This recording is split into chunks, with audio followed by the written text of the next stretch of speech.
Je sais que j'ai découvert Chaland sans doute l'année de sa disparition, c'est-à-dire en 90. J'ai gardé dans mes archives un numéro d'Astrapi qu'il avait illustré. Il avait fait la couverture et un dossier spécial à l'intérieur où il parlait de comment on fait un film. Ce qui était assez amusant pour moi qui suis devenu cinéaste. Je ne savais pas étant enfant, j'avais 8 ans. Et j'avais été très impressionné par ses dessins, notamment parce qu'il mettait en scène un couple de 2 enfants, 2 jumeaux, qui jouaient dans un film. Et il jouait dans le film l'histoire d'un petit martien qui arrive sur Terre et qui se noue de sympathie avec un enfant, une sorte d'E.T. Mais du coup, ils étaient pareils, ils étaient semblables. Il y en a un qui portait un masque en latex qui permettait à Chaland d'expliquer comment on faisait les effets spéciaux. Et à la fin, les 2 enfants, les 2 jumeaux, allaient à la projection du film et se découvraient en tête d'affiche. Et je sais qu'il y avait dans ces dessins une espèce de limpidité, quelque chose de très composé, qui jurait complètement par rapport à Astrapi, où c'était de l'illustration pour enfants, Astrapi. C'était fait sans doute assez vite, mais là, il y avait dans Chaland une élégance. Véritablement, j'ai revu ces dessins il y a quelques années, et je les ai aimés de la même manière, et je me suis dit, bon, peut-être ça vient de là, peut-être. À la fin des années 90, il y a un bouquin qui est paru chez Champaka qui s'appelait Chaland, les années métal. Et donc, c'était pas du tout le style de Chaland, comme on peut le voir dans ses plus grandes œuvres, Freddy Lombard ou le Jeune Albert. C'était vraiment ses débuts, des planches qui étaient rassemblées, qui avaient été publiées à la fin des années 70 dans Métal Hurlant. Et donc, il essayait plein de styles. Donc, il avait fait des styles un petit peu gravure, les premiers essais de Captivant avec un style très franquin, très rond. Et quand j'ai vu sortir ce livre, j'ai vu ce nom sur la couverture, Chaland.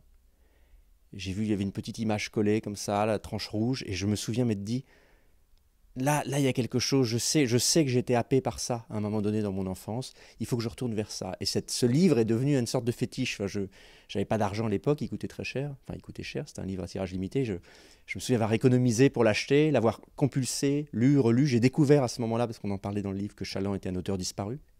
Donc à peine son œuvre m'irradiait que déjà je savais qu'il n'était plus là.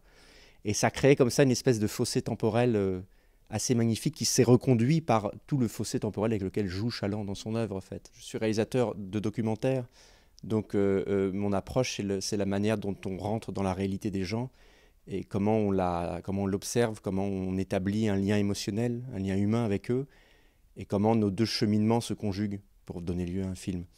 Donc là, on est très loin, évidemment, de l'œuvre de Chaland. S'il y a quelque chose, vraiment, moi, qui se reconduit peut-être de Chaland, c'est une espèce de souci perfectionniste. C'est-à-dire qu'il n'y a pas, dans le film que j'ai fait sur Chaland, je crois que c'est Zeb qui disait ça, qu'il n'y a pas un dessin de Chaland où on est un peu en dessous, où là, on sent qu'il a eu un petit coup de mou, ou juste il s'est laissé aller à une facilité, ou bon, c'est pas un bon dessin, mais ça arrive. Et Zeb disait, n'importe quel dessinateur, en fait, Franquin, même les plus grands, il y a des dessins où c'est plus ça. Et chez Chaland, ça n'existe pas. Et je sais qu'en fait, ce perfectionnisme-là, cette science quasi absolue du cadrage, de la composition, c'est quelque chose qui s'impacte dans l'œil. Et moi, je cadre tous mes films.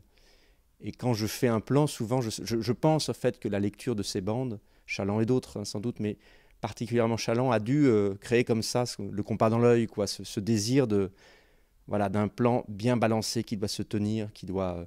parce qu'un plan, c'est pas rien, en fait. C'est vraiment, on pose un cadrage, c'est là et c'est pas ailleurs, quoi. Il faut que ça soit cet instant-là qui soit filmé comme ça. Comme quand Chaland fait un dessin, on n'imagine pas ça dessiné autrement. Et ça, je sais que c'est quelque chose auquel je suis très sensible. Et que j'essaye de reconduire dans mon travail. En tous les cas, quand je fais un plan que j'en suis pas content, je me dis non, là, ça va pas, quoi.